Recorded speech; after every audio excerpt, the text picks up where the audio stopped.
Praise the Lord. கர்த்தருக்கு மகிமை உண்டாவதாக. இந்த நல்ல காலை வேளையில் கர்த்தருடைய வார்த்தை மூலமாய் உங்கள் யாவரையும் சந்திப்பதிலே நான் மிகுந்த மகிழ்ச்சி அடைகிறேன். 133 சங்கீதம் 1 இதோ சகோதரர் ஒருமித்து வாசம் பண்ணுகிறது எத்தனை நன்மையும் எத்தனை இன்பமுமானது. அது ஆரோனுடைய சிரசின் மேல் ஊற்றப்பட்டு அவனுடைய தாடியிலே வடிகிறதும் அவனுடைய அங்கிகளின் மேல் இறங்குறதுமான நல்ல தைலத்துக்கும் எர்மோன் மேலும் சீயோன் பர்வதங்கள் மேலும் இறங்கும் பனிக்கும் ஒப்பாயிருக்கிறது. அங்கே கர்த்தர் என்றென்றைக்கும் ஆசுவத்தையும் ஜீவனையும் கட்டளையிடுகிறார்.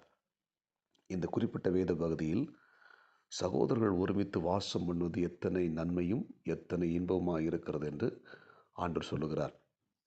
இந்த காலை நேரத்திலே இறைவார்த்தை கேட்கிற தேவனுடைய பிள்ளைகளே, நீங்களும் நானும் ஒருமித்து ஒரே ஐக்கியமாக நாம் செயல்பட தேவன் நமக்கு கிருபை தருவாராக. எங்கே ஒரு மனம் இருக்குதோ அங்கே மிகப்பெரிய ஆசீர்வாதத்தை தேவன் கட்டளையிடுவார். இந்த இறைவார்த்தை கேட்கிற தேவனுடைய பிள்ளைகளே, நாம் ஒவ்வொருத்தரும் ஒரு மனமாக இருக்க வேண்டும். ஒரு மனதோடு கர்த்தரை நாம் தொழுது கொள்ள வேண்டும். நாம் இருக்கிற இடத்துல ஒரு மனமாய் ஆண்டவர் துதிக்கும் போது கர்த்தர் நம்முடைய வாழ்க்கையில் பெரிய காரியத்தை செய்வார். வேத புத்தகத்தில் பார்த்தீங்கன்னா, அப்போஸ்தலர் நடவடிக்கை வாசித்து பார்த்தீங்கன்னா, அங்கே இயேசு கிறிஸ்துவுக்கு சீசர்கள் எல்லாரும் ஒருமனப்பட்டு ஓரிடத்தில் கூடினார்கள்.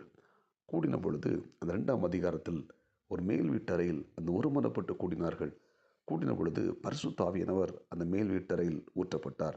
அங்கு இருந்த எல்லாருக்குள்ளும் பரிசுத்த ஆவியானவர் அளவில்லாமல் ஊற்றப்பட்டு எல்லாரும் ஆவிக்குரிய வரங்களை, பற்பல பாஷைகளை பெற்று ஆவிக்குரிய வரங்களை பெற்று அவர்கள் கர்த்தருடைய ஊழியத்தை வல்லமை செய்ய ஆரம்பித்தார்கள். ஆமென்.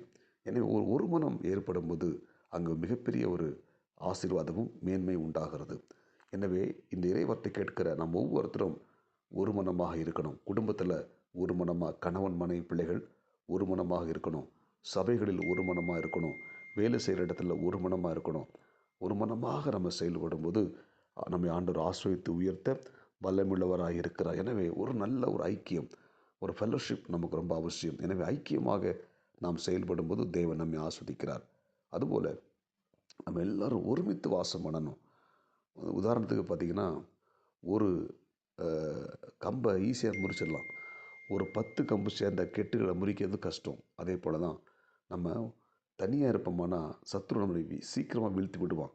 எனவே நம்ம எல்லோரும் ஒரே ஐக்கியமாக ஒருமித்து வாசம் பண்ணும் பொழுது சத்ருவால் நம்ம ஜெயிக்க முடியாது. எனவே நாம் ஒருமித்து கூடி ஆண்டவரை துதிப்போம், ஆண்டவரை ஆராதிப்போம். அல்லேலூயா. குடும்பமாக நானும் என் வீட்டாரும் என்றால் கர்த்தரையே சேவிப்போம் என்று சொன்ன வார்த்தையின்படி குடும்பமாக